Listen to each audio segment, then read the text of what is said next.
It's time to talk about release dates and future Nintendo Direct scheduling, because it does seem that there's some consternation in the Nintendo Nation about the lack of specific release dates for forthcoming Nintendo games. The well connected gentleman behind Kiwi Talks has been setting out why Retro Studios might have trouble meeting their final deadline, and Kit and Krista have done a couple of videos now based on the fact that if they were still working at Nintendo of America and didn't have dates fixed for the holiday games, they'd be getting pretty worried, and perhaps they're thinking a game should even be delayed. Look, I don't deny that these are credible people whose judgments deserve serious consideration. I'm also sure that behind the scenes, things are plenty nerve wracking for the company because these kinds of things always are. However well you plan, scheduling so many games on a new console is a job of work to be sure. But I also believe on looking at probabilities from the outside and not getting caught up in hype bubbles, and honestly, I don't see an issue at all with Nintendo sitting on release dates, and actually I don't even see this as massively different from how they've handled things in the past, although I will give a few specific examples to back that up. First up, as Kit Ellis put out in a video recently that I recommend people watch, it seems likely that there are some dates that Nintendo are still waiting to confirm. With so many first and third party games still to tessellate, it would be astonishing if there weren't some things that needed to be lined up. But also, to me, there's a massive, massive gap in terms of coverage for the games coming up in this holiday window, and that is any sort of representation at all for Mario. Until they've set out their Mario schedule, any date confirmations will only open up more questions about the great big gaps that are there, and it's needless when they have Mario stuff still to push. We have prior evidence of them leaving things very late as well. 2020 was unusual because it was the pandemic year, but it was also unusual in that they announced 4 Mario titles in September: Super Mario 3D All Stars, Super Mario Bros. 35, Mario Kart Live Home Circuit, and Super Mario 3D World plus Bowser's Fury, all in one September Direct, with one game shadow dropped and another out only 16 days later, and in physical form at that.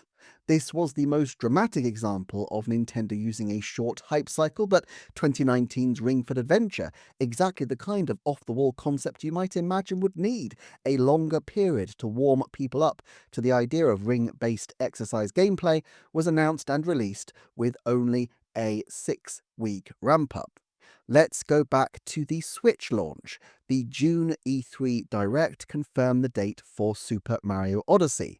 This was the 27th of October, 3 and a bit months away at the time. Well, we already have a confirmation of a game for mid-October in the form of Pokemon Legends ZA, which was revealed a little earlier.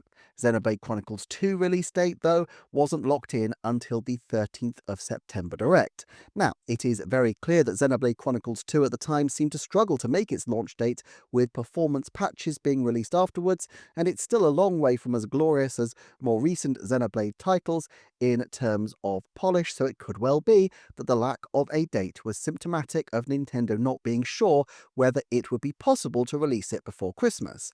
But even if the game slipped from its 1st of December release slot, Nintendo could still have met the commitment they had set for a 2017 release at the beginning of the Switch's life by releasing it on the 29th of December, an additional 4 weeks buffer. Although in the West, the period between Christmas and New Year is often the kind of twilight period where not much happens, Nintendo has a history of releasing titles in this window in Japan particularly. All of this is to say that leaving date confirmations until closer to the time of release is perfectly normal practice under other circumstances, and I think here Nintendo have an ideal alternative way to confirm dates in the form of the Nintendo Today app announcements, or indeed through game-specific Nintendo Directs. In particular, if they can draw more and more people into Nintendo Today, though, this engagement is likely to be far more valuable valuable over the long term, as they can convert fans of Metroid and Kirby to Zelda and Mario by cross-promoting their different IPs. I'm not saying Nintendo Today is definitely the best venue for these particular announcements, just that making Nintendo Today a venue for more than just character models and Nintendo music news makes a lot of sense for them. Nintendo have 2 titles already announced for August, in the form of Dragon Drive and Kirby and the Forgotten Land, plus Starcross World, which I note has just received an extended trailer. If September follows even remotely the format of the last Mario Anniversary, a September trailer with 4 title reveals, including 2 drops for the very same month, could be expected. Let's say the September game is Super Mario Galaxy 2, and at the end of the month, there's a plus game bolt-on for Super Mario Bros. Wonder. We know already that the early October game is Pokemon Legends ZA. Now, Nintendo's schedule would then be fixed for weeks to come. They don't need to sweat how they're going to tessellate the final 3 titles just yet, that being Kirby Air Riders, Metroid Prime 4, and potentially Hyrule Warriors Age of Imprisonment. Now, I guess the thing that really put people's backs up here was the lack of a date for Age of Imprisonment in the recent partner showcase. I admit I was a little surprised, as while I hadn't made a forecast on it, I'd have gone about 70% that we would know in the partner showcase. I thought from the start that Koei Tecmo would want it before the Thanksgiving holiday, and that, to me, still makes November a likely fit, even though I grant you it only barely fits the winter description. I note Nintendo Prime did some sleuthing recently and found that it was dubbed as spring in predictions for Down Under, which is more consistent with a November slot. Now, if there's a question mark as to which order they will run Metroid Prime 4 and Kirby Air Riders, then it would naturally make sense to hold back confirming Age of Imprisonment's release date. I'm sure they have a release date in mind, and I give only 10% that either of these 2 titles slip to 2026, given the low background odds of game slippages these days, the relatively recent announcement, and the fact that the Switch 2 launch in particular will have been planned with Switch Watch precision. That's not to say it couldn't happen, and I certainly don't think Nintendo would hesitate to delay a game if they felt it needed it. I've noted before times when Plan B games seem very evident as well. Look at new Super Mario Bros. U Deluxe releasing super early in 2019, which could easily have been a backup title to replace December 2018's Super Smash Bros. Ultimate. However, is this likely? Big games like Splatoon 3, Fire Emblem Three Houses, Animal Crossing New Horizons, and for that matter Metroid Prime 4 have had recorded delays, but it's still rare. Most Nintendo games don't, let alone huge, high-profile games in big slots. With Tears of the Kingdom, they had already set expectations with the vague language in the 2021 trailer, which made a delay seem, to me at the time, almost inevitable. However, it's true that they do have Splatoon Raiders, which could easily come forward into the 2025 slots if there was a problem, as I think it's already been rated in some territories, suggesting that it must be pretty near to completion. This, in a way, could be reminiscent of the new Super Mario Bros. U Deluxe situation, where they have a backup game up their sleeve, as well as a game that they're targeting for the holiday window. We know that there is a Metroid Prime 1 to 3 visual retrospective book dropping on the 28th of October as well, and this is the Tuesday before Halloween, and I would expect Metroid Prime 4 in this kind of ballpark, consistent with the releases of Bayonetta 3 and Luigi's Mansion 3 as air quote spooky season games. I think Nintendo sees a benefit in this kind of thing. 30th of October is a little close to the release of Pokemon, but a 2-week gap is not unprecedented at this time of year, especially if they have a Nintendo Switch 2 edition title on the 6th of November, and then a pre-Thanksgiving title, presumably Age of Imprisonment, on the 20th of November. Kirby Air Riders would then be in the December slot, giving Sakurai maximum time before the end of the year, much like Super Smash Bros. Ultimate in 2018, but also allowing Forgotten Land a good run in its own right after the Star-Crossed World DLC was plus gamed onto it in the Nintendo Switch 2 edition in August. I don't rule out this coming earlier and Koei Tecmo having to suffer Hyrule Warriors being a couple of weeks after the Thanksgiving and Black Friday sales window, but we'll see. I'm probably missing a Nintendo Switch 2 edition or two. Pikmin 4 is surely deserving, but it feels to me that this is roughly the kind of landing area we could expect to see for this year's holiday season. I also think 70% that we will see the test play game this year if, and I'm speaking purely hypothetically, they were on version 1.1 or similar. That would suggest it's pretty much ready to go, and it seems like a third bite at the cherry in terms of testing might be overkill. There's also Splatoon Raiders, as I've mentioned, which has reportedly been rated, and I think there's a chance that in the manner of Emio's tease campaign in summer 2025, the actual release is much sooner than we think. 4th of September, perhaps, with the Mario showcase on the 9th of September and a Mario release at the end of the month. That seems unlikely, but Splatoon Raiders could theoretically drop any time, although it's difficult to see a very good space much before January. I do think 70% that we will see it before the end of the financial year, however. Basically, though, that's 2025, and it's already very dense with content. I don't think anybody could reasonably feel aggrieved that Nintendo have underdelivered, as I've heard being speculated by some people, including very serious people in the Nintendo space. Does Nintendo's coyness make life difficult for Nintendo's American marketing team? Well, yeah, I'm sure it does. But I don't think that's necessarily a sign of panic, so much as that Nintendo feel they would rather move only when they absolutely have to do so. This has been their approach for a long time, and there are strong reasons why an increasingly attention-driven media landscape gives the situation that it's better to have a smaller time from reveal to release so that people's purchasing decision is linked to the moment of maximum chatter and excitement. I also think with Switch 2 titles, they already have highly engaged audiences hungry for games. The major advertising push for these titles won't be for the first few weeks prior to release, but for the years and years they want these titles to continue to sell as evergreens and to fly off the shelf. So rather than thinking, why have they not put out a general direct yet, I'd rather wonder, when do they need to make announcements about new stuff, and when will they have a significant enough amount to make a new direct a significant event? I'm very confident, I think I'm on record at 90%, that I think there will be a Mario showcase by the end of September, and probably in September itself. Now, Nintendo likes to zig where we can expect them to zag, and it's quite possible they'll do something else, like build a big Mario section into an existing General Direct, so I'm going to amend this and say that I expect at least 15 consecutive minutes of Mario focus this September, which could be as a major section of a bigger Direct, and I'll put that as a 90% forecast. The reason for this slight hedge is that I think Nintendo appears to be moving to fewer but more content-dense presentations. June 2024 and April 2025 were both of this sort, and although March 2025 was a bit lighter, it was such an expected one, and 1 week before a pre-announced major direct, that they didn't really have to handle expectations in the same way. So sure, maybe they'll just backdoor a regular direct, but I don't expect it. My central expectation, frankly, is an early September Mario Direct, and then another Direct, possibly to follow afterwards. Before is certainly possible as well, but it would seem odd to do this since it would necessarily leave Mario-shaped gaps, although if it was a more minor chord Direct, this might not be an issue.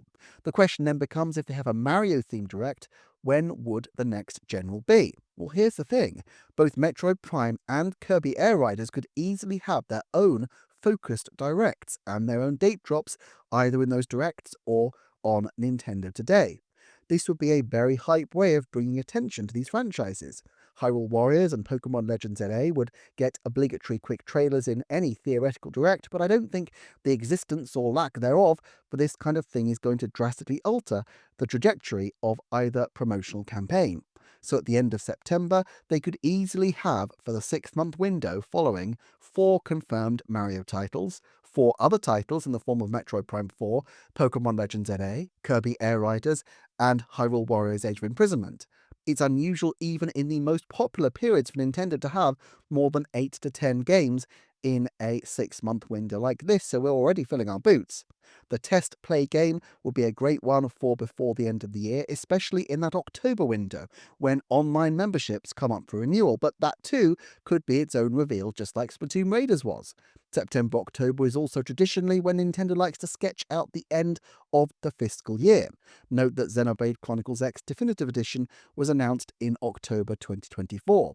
If Nintendo want to push something big then, that's when they'll do it. I think there's a 90% chance that January to March includes at least one Mario or Mario Universe game, even if it's just a Nintendo Switch 2 edition, such as Princess Peach Showtime. However, I'd say 70% it will be a new release for the Switch ecosystem rather than just a Nintendo Switch 2 edition game, even if this means a port like Yoshi's Woolly World. I also think there's a 90% chance that one of the 2026 or dateless games drops here. Rhythm Heaven, Tomodachi Life, Splatoon Raiders, and Pokemon Championships drop in this window. Nintendo gave us advance notice of several games back in February and March before the April reveal of the Switch 2 to prove the Switch still has legs, but I don't think they'll want these games on the slate endlessly, though to be fair, Tomodachi Life and Rhythm Heaven sound like the kinds of games that would fit into the late April, May, early June slot previously frequented by titles like Everybody Want to Switch, Switch Sports, Clubhouse Games, Endless Ocean, and many, many more casual titles that release in this particular quarter. So if Mario and, say, Tomodachi are two titles for the January to March quarter, maybe with Splatoon Raiders in there as well, then they probably only have one or maybe two slots left for this quarter in order to actually put out games in. In other words, their elbow room for new non-Mario announcements feels very limited, and bluntly, I don't think they'd have revealed Splatoon Raiders as they did if they had imminent plans for a big direct blowout, because their only other option is to reveal longer-term projects, which they do, at the present, seem determined to avoid. It's not impossible, but we could see longer-term reveals, of course. They did this with Zelda, with Splatoon 3, with Animal Crossing New Horizon, where the games were announced 18 months to, in the case of Tears of the Kingdom, 4 years before their eventual release. But all these are examples of times when Nintendo needed a sop for the news cycle. 2018's E3 was followed by a dip in the share price, and so adding Zelda's to 2019's E3, a showing which was relatively slight otherwise, ensured that confidence in the Switch's future was maintained going into a big holiday season for them. 2021 Splatoon 3 announcement was off the back of a long drought due to COVID, while Animal Crossing New Horizons was delayed anyway. I just don't see there's any imminent need in the same way to reveal lots and lots of new titles. Switch 2 is selling well, and frankly they are struggling to meet demand as it stands. They have a dense lineup already confirmed, Mario's on his way, and that's not all anniversary-wise. February 2026 is the 30th anniversary of Pokemon, so it's difficult to believe that there won't be something in the February Pokemon Presents linked to that, even if it's an eShop shadow drop. It's conceivable there may only be one big title to release before March 2026, therefore. Nintendo prefers announcing things with a 6 to 9 month window. What's the point of a general direct in September if they don't have sufficient content for imminent announcements to come? They don't need more hype for the console sales are just fine. They don't need to delve more into existing games. That kind of deeper dive stuff is what Nintendo today does really well, and the big games will doubtless be revealed in their own game-specific directs.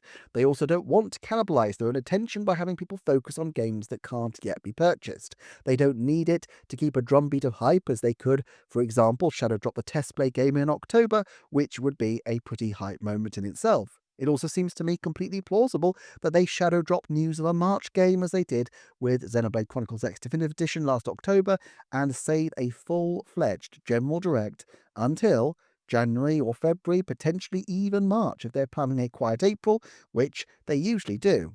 I'd say at this point I would give a 50% chance to the next general direct being not until next year. If it is this year, though, what would they show? Well, apart from digging into some of the games they've already revealed, I guess there'd be a couple of titles for January to March and a couple for the rest of 2026. Plus, there's the test play game and probably some cool new Switch 2 editions of previous Switch games. This could make for a decent showing, but it would probably harm their ability to get off to a rocket start at the beginning of next year. I get that lowballing the odds of Directs is exactly the opposite of what people want to hear, but to be clear, I'm not saying that there won't be Nintendo games. I'll have other videos looking at the future for Nintendo's game slate in their various franchises, but I think it will be a very dense period for the next few years in terms of game releases. This is just about how they manage announcements. Now, fans may panic. Marketers, including at Nintendo America, may feel uneasy, but I think Nintendo are pretty good at holding their nerve. So look, maybe Nintendo are panicking and maybe dates will change, but I don't see any particular reason to think that this is the case based on the evidence in front of us right now. I get that there's a hunger for the Direct to come and for more reveals, but I would remain cautious about all of this. That said, I am pretty excited for a major Mario focus in September, probably a very, very big Pokemon Presents in February, and then a big new showcase for next year's titles sometime in the next 6-7 months. Thank you as ever for watching. If you share this video and or check out the channel's Patreon, I would really appreciate it, but otherwise, I'm just so glad you're here, and I will see you next time for another Nintendo Forecast.